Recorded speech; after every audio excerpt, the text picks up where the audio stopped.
നമസ്കാരം. നാട്ടുകൾ വിഷന്റെ ന്യൂസ് എക്സൈൻ വാർത്തകളിലേക്ക് ഏവർക്കും സ്വാഗതം. പ്രാദേശിക വാർത്തകൾ ചുരുക്കത്തിൽ. ആശുപത്രി കെട്ടിടത്തിന്റെ മേൽക്കൂരയിൽ അടിഞ്ഞുകൂടിയ മാലിന്യങ്ങൾ സിവിൽ ഡിഫൻസ് വളണ്ടിയർമാർ വൃത്തിയാക്കി.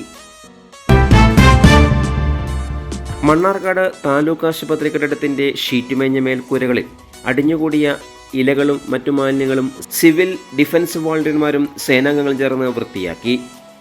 മണ്ണാർക്കാട് ഫയർ സ്റ്റേഷനിലെ സ്റ്റേഷൻ ഓഫീസർ സുൽഫീസ് ഇബ്രാഹിം നേതൃത്വം നൽകി. സിവിൽ ഡിഫൻസ് കോർഡിനേറ്റർമാരായ Jayarajan T, Sreejesh K, fire and rescue officer Vishnu, warden Kasim, deputy post warden Liji Biju എന്നിവരുടെ മേൽനോട്ടത്തിൽ 8 സിവിൽ ഡിഫൻസ് സംഘങ്ങളാണ് ശുചീകരണ പ്രവൃത്തിയിൽ പങ്കെടുത്തത്. കൂടുതൽ വാർത്തകൾക്കായി നാട്ടുകൾ വിഷൻ ചാനൽ സബ്സ്ക്രൈബ് ചെയ്യൂ.